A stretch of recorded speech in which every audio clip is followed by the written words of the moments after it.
good evening. Welcome to Before I Do, the show that covers what should be done before I do. It's for any of those of you who are engaged, you're thinking about getting engaged, you want to be married, or you're not even sure that you want to be married. Our goal is to facilitate some courageous conversations about relevant dating and relationship issues. Now, this is intended to be an interactive experience. So if you have any questions or comments related to tonight's theme, please be sure to put them in the chat and we will do our best to make sure that we get to them. Thank you all so much for tuning in and for your patience. Know we're getting started a few minutes behind, but good things come to those who wait, anticipate. You know, since we on this whole, you didn't know. I got hidden talents and gifts. You can't show all of it at one time. But we're on, I know, the 90s. It's amazing to see some of the culture and the music come back. Yeah. So even with our theme tonight. Okay, can I?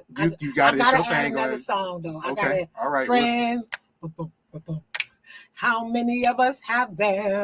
Friends.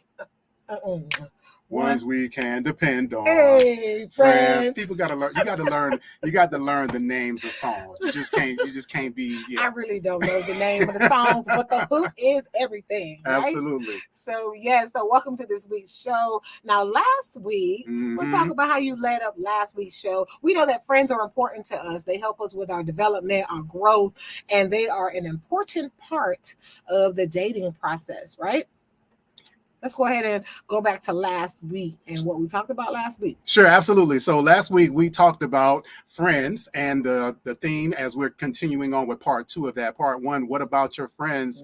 Learning and understanding the influencers, getting to know the influencers. And we asked the question, is it important to get to know your spouse's friends? That's right. And overwhelmingly, all of you agreed that it is important for you to get to know your partner's friends. And we talked about some of the reasons why it is important for you to get to know your partner's friends. But tonight we want to go a little bit deeper. Last week we talked about the 7 types of friends that you have. And so we talked about lifelong friends, close friends, best friends, social group friends, activities, those friends that we do specific things with, friends of convenience, those individuals who we become friends with because we have shared and common interests, and then acquaintances. Yes. So those individuals who aren't necessarily friends, but those in our workplace who we cross some of our same paths that we wouldn't necessarily put in the friend category.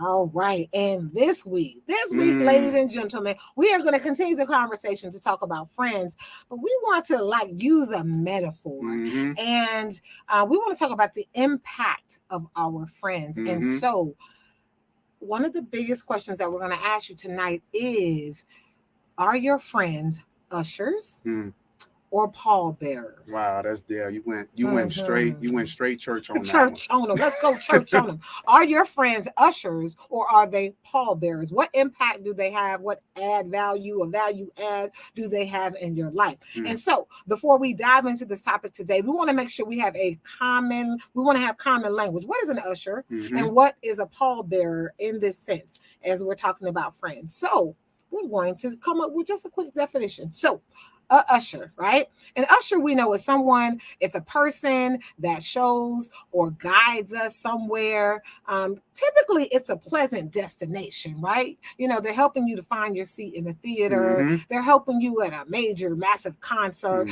Ushers are the people who, help the airplanes back up so we can take off. So these are individuals who guide us. They show us somewhere that typically, we have this positive, pleasant destination in mind. So that's what an usher is. So are your friends helping to show, to guide, to lead, and support, right, your efforts? And it is important to remember, too, that an usher, their job is intentional. So they know exactly, maybe not necessarily where you want to go, but you oftentimes are communicating to them, hey, I would like to sit on this row. We have these amount of people. So we need these type of accommodations. So the usher is the individual that is helping you to fulfill what it is that you have communicated that you want to do. Remember, that is going to be an important point tonight. So we have ushers and then we have pallbearers. So a pallbearer is an individual that helps to carry or officially escort a coffin to a funeral to the grave site. Now, in the traditional funeral sense, this is the individual that is oftentimes identified that was close with the individual that is deceased, that is then acknowledged in the program, that physically helps them to get out of the hearse and into their final resting place. So in the sense of our conversation tonight, when we talk about a pallbearer, this is an individual that is escorting you to a undesirable destination, someplace that you don't necessarily want to go. Yeah, you got to ring the bell for that one. So an individual that is guiding you to a place that you do not necessarily want or intend to go, but they are serving as pallbearers in your life. And so that takes us back to our speak now or forever hold your peace question. And question number 1, that is, are your friends ushers, pallbearers, or both? Right. So that's our speak now question number 1. Go ahead. Ring the bell. Go ahead and put your comments in the chat. Maybe some of you have already identified some of your friends that are ushers, some of them that are pallbearers, some of them. What have been your experiences with some of your friends when it comes to them being ushers, pallbearers, or are they both? I don't. And I have a question. So people can they be both? I mean, I absolutely believe so. Okay. I mean, sometimes people start out and that friendship, it might start off where, the friendship is authentic, it's genuine. They are definitely your biggest cheerleader towards your career, maybe yourself. Maybe they help build your self-esteem, right? But now you're in a relationship. And maybe that person, they might be a great friend to you as an individual, right? They may be a great friend and encouraging you with your family. But now that you're in a relationship, maybe they're starting to transition and make this shift over into a pallbearer regarding your relationship, meaning they are not trying to definitely help you, guide you, show you, support you in the efforts and the things that you are trying to, in the direction that you're headed in your romantic relationship. And it could be in any one of those areas, but sometimes there could be a sequence where we start out friends and then, I don't know, a life cycle shifts or happens or changes and they move over to that pallbearer side. And we talked about the definitions to establish again what an usher and what a pallbearer is. And so 2 of the things that you can use to indicate or determine whether a friend is an usher or a pallbearer. One of them is self-reflection. Okay. Are the friends that you are interacting with, are they encouraging you to self-reflect on your actions, on your behaviors?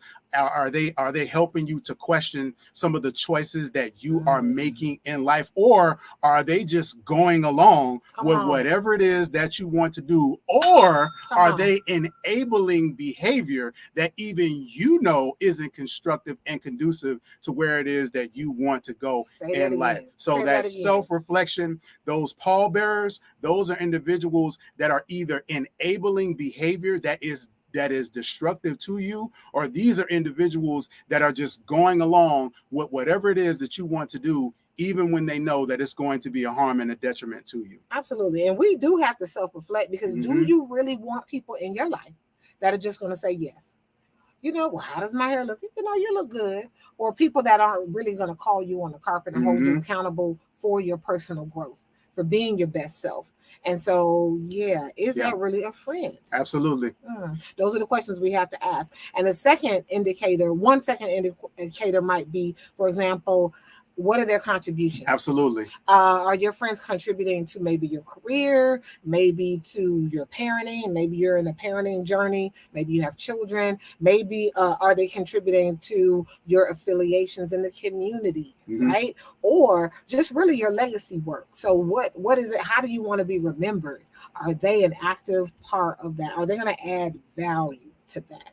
And so these are just some of the things that you can really think about as indicators when you're trying to determine, are my friends ushers or are they pallbearers? Are they preventing me? Are they taking me to a stop sign where I'm not going to grow and be my best self? Come on, we need some comments in the chat. Absolutely. So question number 1, once again, is, are your friends ushers, pallbearers, or both. If you all want to shout out some of those friends that have been amazing ushers in your life, you want to point out those individuals that have helped you to accomplish some great things, those individuals who have helped you to get to where you are in life, feel free to shout them out in the comments. Now with the pallbearers, we're going to need you to not use their name. We want to protect it. We want to make sure that we don't embarrass anybody or cause any type of beef. But no, if you got a pallbearer experience, an individual that has been harmful to where you are in life, be sure to note the experience. Don't use the name. The names have been redacted to protect the guilty.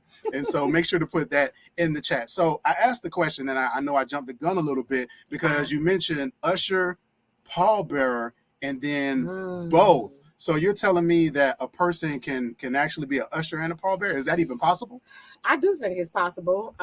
Again, sometimes it starts out one way and then it kind of shifts, and I've especially seen it. So you guys know, book us, right? We're premarital counselors, we're marriage coaches. But before really diving into this work, I had my own event company, and I would help people with weddings and milestone events. And I'm going to tell you, one thing I've learned in a decade of experiences of putting on weddings, beautiful, gorgeous events, was that a wedding and a funeral, there's some common trends, right?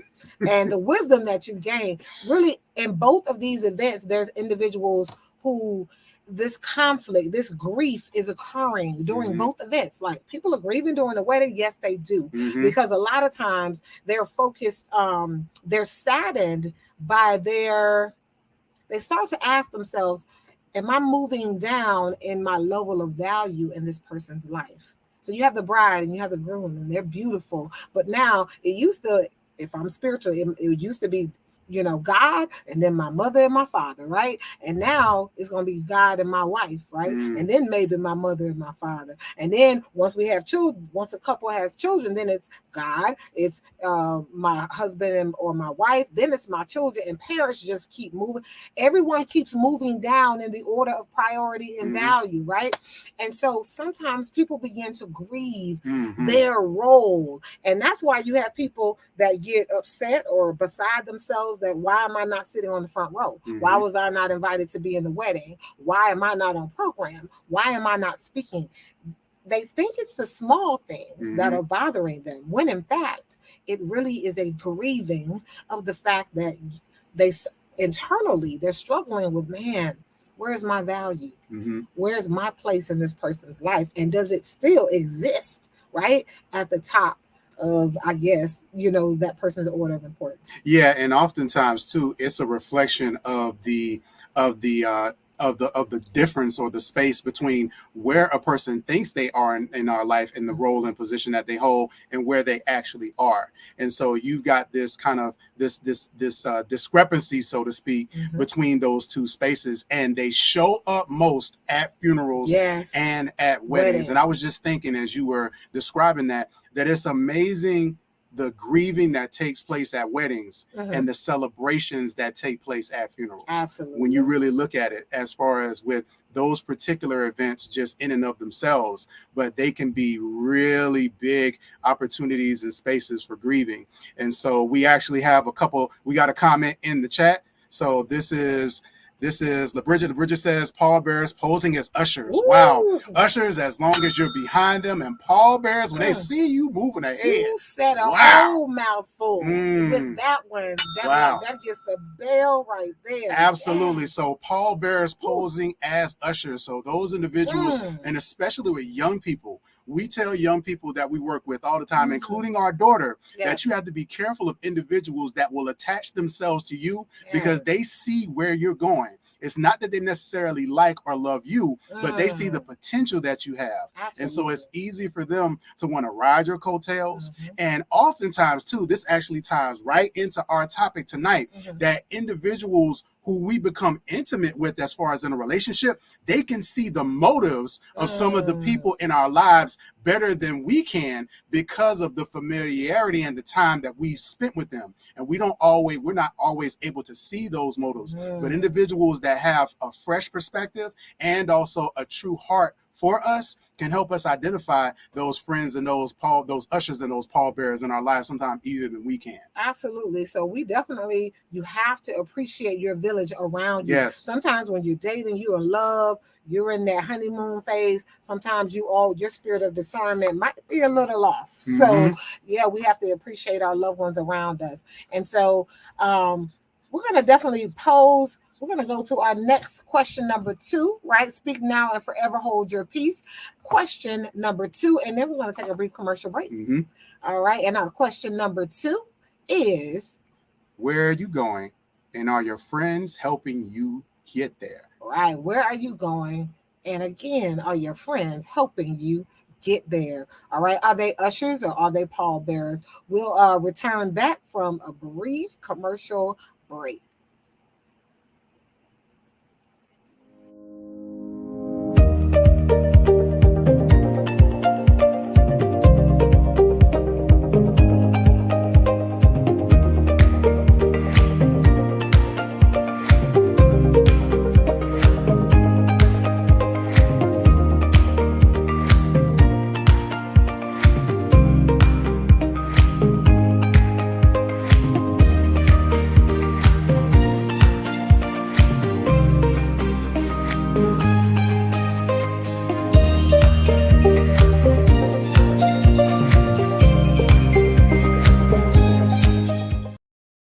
Welcome back, everyone, to Before I Do. Tonight's topic, what about your friends, ushers and pallbearers? What role do your friends play in your life? And so we just posed our question number 2 of the night. Where are you going, and are your friends helping you to get there? So what role are your friends playing in your life and helping you to get to where it is that you want to go in life or accomplish the things that you want to accomplish? Have you even really taken inventory of how your friends are either contributing and being a addition or a detriment to the things that you want to accomplish in life? All right. And, that goes back to your vision. Do you have a vision for yourself? What do you aspire to do? I love to ask the question, if all of your needs were met. So if finances were not an issue, you were set financially, for your lifetime, for your children's lifetime, your family was set. You didn't have to get up to go to anyone's job for the rest of your life. What would you still want to wake up and do every single day? And so a lot of times that helps to give us vision of, man, how do you add value? How do you want to make this world a better place? And so are your friends contributors to that vision for yourself, for your career, for your family? And are they helping? Are they individuals you can tap into to help you with the legacy you want to leave? And that's the question too, and the interesting thing about that is we often ask this question with the individual that is our partner, an individual that we may be dating or considering in marriage, as far as how are they going to help me accomplish what I want to accomplish in life or where I want to go? But are we asking ourselves the same thing when it comes to our friends? Are we putting that same type of expectation on these individuals that have been walking through life with us? Maybe they may be part of the reason why we haven't accomplished what it is that we're seeking to accomplish in our life. And so we have to make sure that we're holding ourselves accountable for scrutinizing the role that the individuals in our life are playing. All right. And that transitions us right to, and again, feel free to put your comments in the chat area. Question number 3, which is, what do you do when your partner can't distinguish between the ushers and the pallbearers in their life, and it's to the detriment of them as an individual, and possibly to the detriment of your relationship? So what happens if there are blind spots? Like your partner they can't tell that, man, these friends are actually ushers. They benefit you. And these individuals over here, they are not supporting where you're trying to go. And just like we just talked about, again, it may be a situation where the blind spots you mentioned have come over time because of the familiarity. We talked about initially when we're young, we really are only living out 3 of those 7 type of friend categories. We have our best friend, we have our close friend, and we have our lifelong friends, because you haven't lived very long. But as you get older and those you begin to engage in those other types of friendships, some of those lifelong friends, some of those close friends, which we usually oftentimes use as synonyms, can actually be a detriment to us, but we don't see it.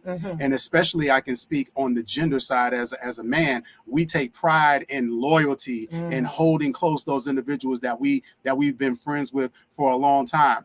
Just because someone has been in your life for a certain number of years doesn't necessarily mean that there is quality in that relationship. It's the same thing we see it oftentimes with relationships, people who work certain jobs, people who engage in certain activities. It doesn't always mean that those things have been good. Bad habits can last a long time. That's true. There are certain people that have been doing a lot of things that aren't good for them for a number of years. The question becomes, are those things productive, and are they yielding good fruit in your life?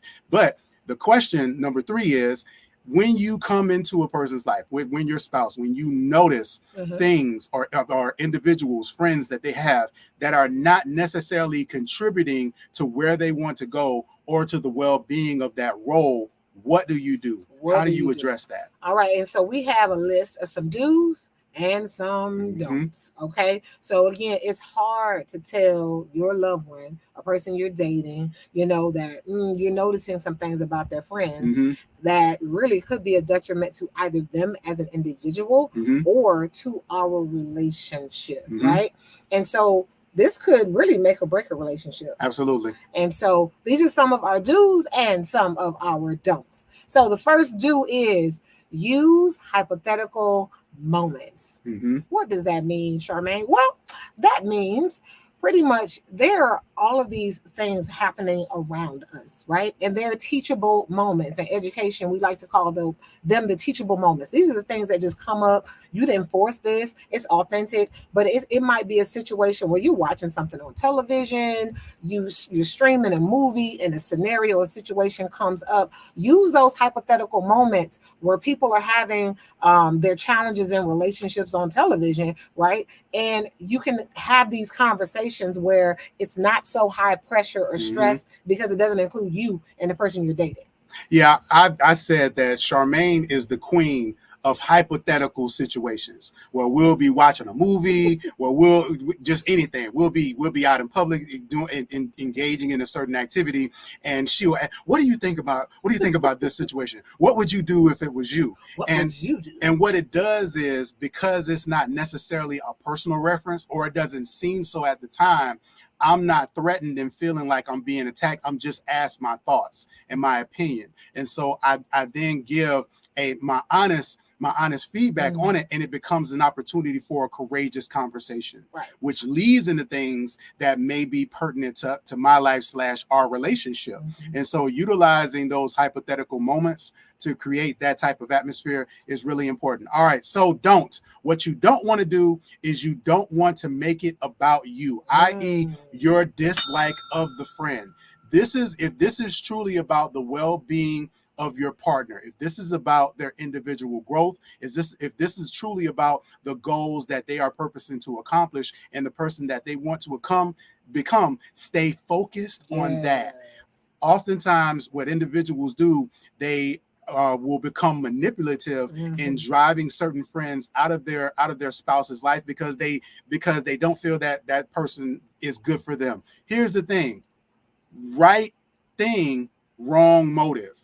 So it's not necessarily that what you're doing is wrong. It's the methodology and the ideology behind why you are doing it and the way that you are doing it. It is important for that individual to always feel that they are in control and have autonomy of the friendships in their life, and for them to be able to see whether they, again, are a detriment or they are a help to their life. Yeah, you don't want to be the distraction. Absolutely. Now your partner is more focused on you being a villain, right? Instead of someone who is really trying to have their best interest in mind, right? And you get labeled a control freak. You just want to control my friends. Yep. And so now you become a distraction. The Bible says too, don't allow your good to be spoken of as evil. And so that's an important thing. And that is tied to motive. So it's making sure that you're doing the right thing for the right reason. Absolutely. Another do. Ask open-ended questions. This is so important because instead of trying to tell your partner, your friends, what you want to do is ask open-ended questions. That's a way to really guide. You're not really guiding their thing. You're not forcing them to think a certain way. You're just asking an open-ended question. And so it holds them accountable, but it also, you're ensuring that they actually are going through the thought process. I'm raising my hand. Yeah, I have a question. Okay. Can you give an example of an open-ended question? I mean, definitely open-ended questions typically start with how or why, right? Okay. Or you can even more of a leading question, could you tell me a little bit more about, your choice to do this, or tell me a little bit more about your thoughts about this thing, right? But can you repeat that? As far as open-ended questions typically start with what? Typically start with how or why. Okay. Now you have to be careful with the why questions though, because it'll be like, well, why you don't never? Like, that's no. But how, really lean in more with the how questions, and really you shouldn't have an intentional. If you have an intentional outcome for an answer that you expect them to respond, then you have motive. Just ask an open-ended question, and that goal is to expand their thinking. That's all. And part of the reason why I ask for clarity on that is because, especially again, from a gender perspective, men can often feel like, well, it's supposed to be an open-ended question, but it doesn't feel that way. It feels like it's a leading question where I'm being guided into this trap of being my emotions and my truth being manipulated in a way that imprisons me.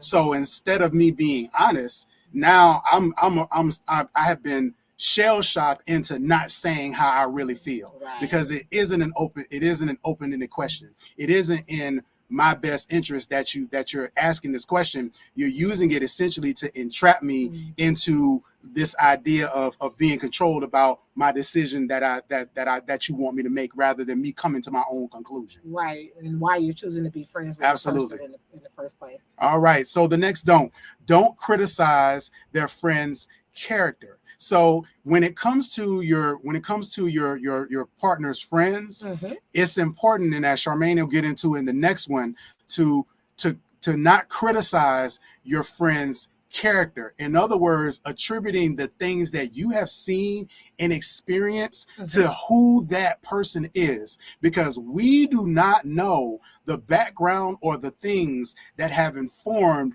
this person's character. And because they engage in certain things, it doesn't necessarily mean that is who they truly are. Now, that may be how you experience them, and that does not make that any less true. But then generalizing that to where it becomes a part of who you identify that person as. Your friend is a so-and-so. Your friend is a liar. Your friend is a this. Your friend is a that. Those type of generalizations really become a hindrance in your partner and spouse being able to see and experience their friend for who they are when you make those type of generalizations. Well, then the question becomes, then you might have knowledge. Yeah, you might have saw them smoking. You might have, you might see that they drink. You might even see that maybe there's some other things that you see them do, but you don't have understanding.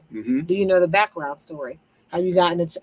Have you taken the time to really get to know them the way that I have? And so that can really cause a wedge in your relationship.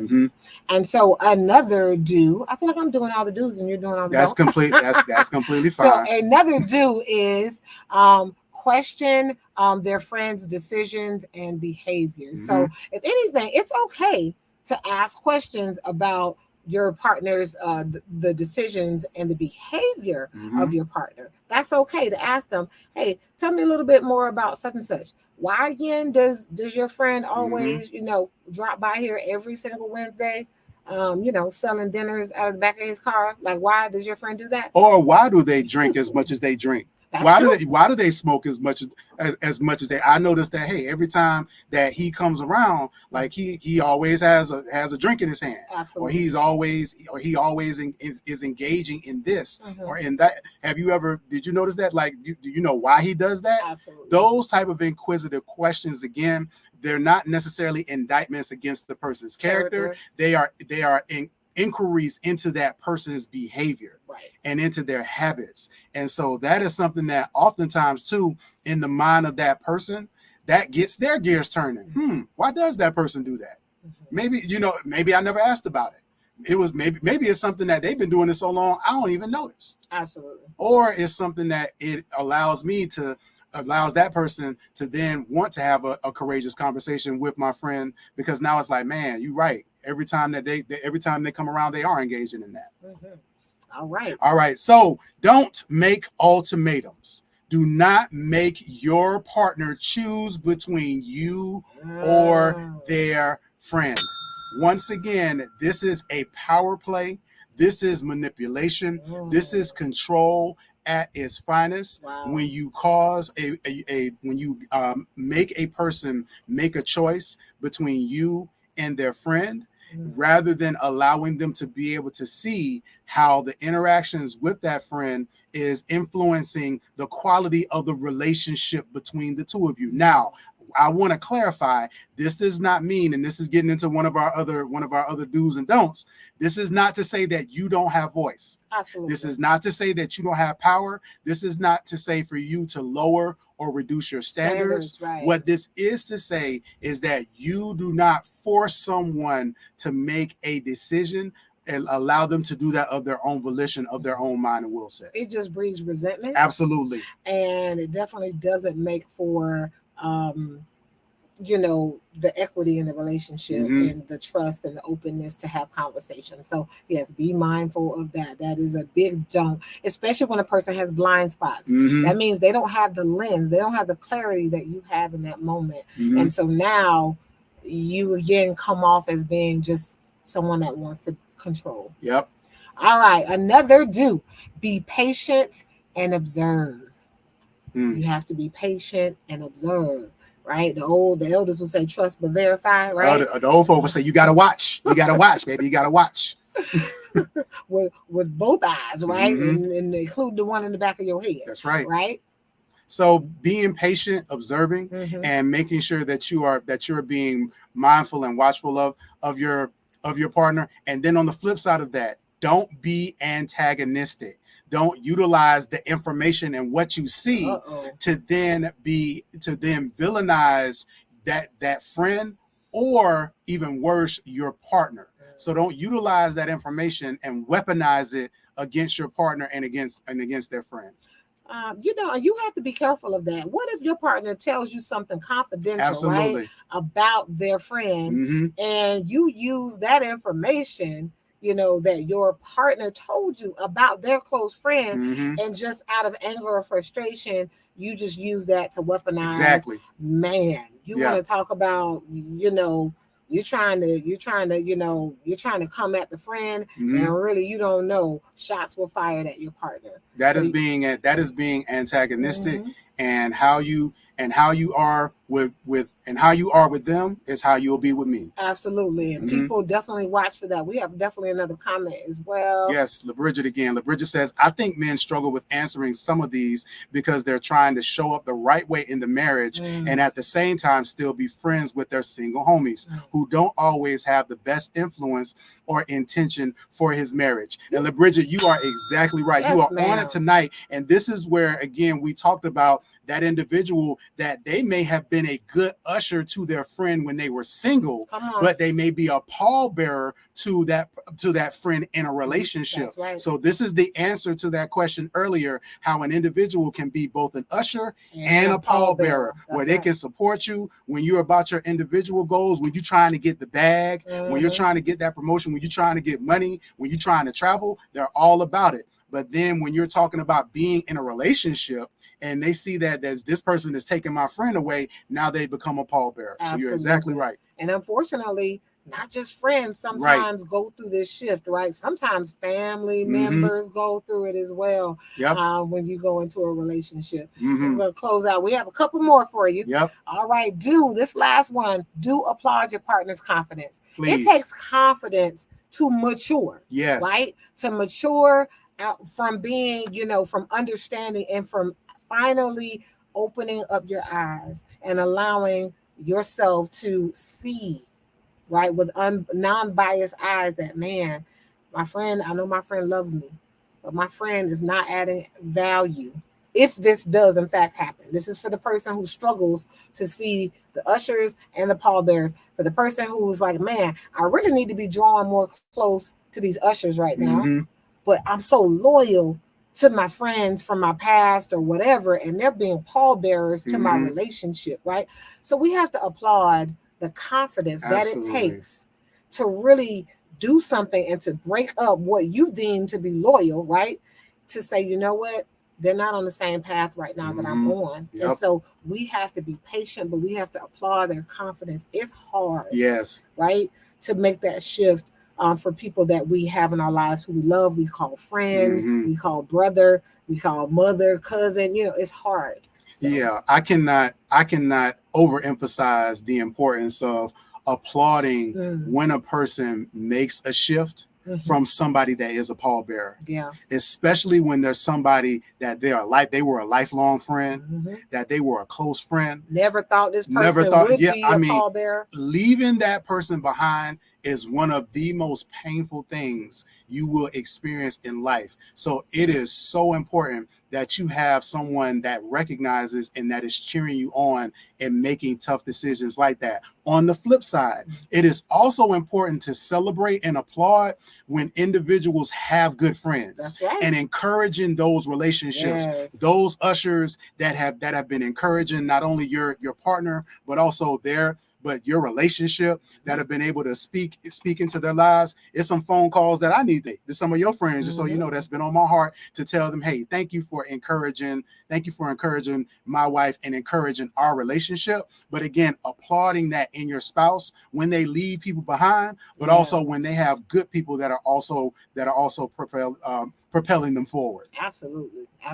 And that's something that can help enhance your relationship. You know, when there are great men in your husband's life, or the guy that you're dating, or they're great friends, you want to encourage that and let them know, thank you for being a great friend. Absolutely. Thank you for being a great friend to the woman and the man that I love. So those things are powerful. Yep. And last but not least, don't enable your partner. In other words, don't promote their blind spots. So if you do all of these things that we're talking about, so with these do's and don'ts, and we talked about, again, your value system, your boundaries, you are not forsaking your values. You are not you're not compromising your boundaries, but you want to make sure that you are not enabling your partner in feeling everything that they need to feel from those relationships, those bad decisions and things that they encounter because of the friendships that they have. They need to feel that. So when they're with their friend and something goes down and they need $500, or somebody need to get bailed out, or a situation happens, making sure that they feel every ounce of that. We're not saying to leave them in a situation, what we are saying is make sure that you are not doing anything that is going to continue to enable them to be involved in a relationship or a friendship that's not healthy for them. Absolutely. You don't want to send mixed messages, right? That's right. On one hand, it's like, I don't know that this person is adding value to your life. But then on the other hand, you know, I'm right there helping you make choices to continue to keep this person in close proximity. So this has been good. This has been powerful. Good. Yeah, so again, we challenge you. Are your friends ushers or pallbearers? Are they both? Are they a hybrid? And how do you know? Definitely do that self-reflection work. And lastly, if your partner has blind spots, they don't even know that they have these ushers and pallbearers. We've given you our do and don't list. So go back and watch, listen, write, take notes. And, you know, this has been some good times, right? Absolutely. Thank you all so much for tuning in to Before I Do. Like, share, and subscribe on the Couples Academy app. And also be sure to tune in each and every single Wednesday evening at 9 p.m. We will be right here with another topic in Before I Do. Good night, y'all.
Welcome to the Couples Academy app. The Couples Academy app is your go-to hub for how to do marriage right. Get started with our app today by perusing our amazing features that conveniently allow you to connect. This app is packed with powerful content and resources to help you grow and stay connected. With this app, you can watch our messages, find marriage resources, watch, listen, and read the real-life stories of restored couples, sign up for events, read articles and blog posts, stay up to date with push notifications, share your favorite messages via Instagram, Facebook, Twitter, or email, and download messages for offline listening. For more information about the Couples Academy app, go to couplesacademy.org.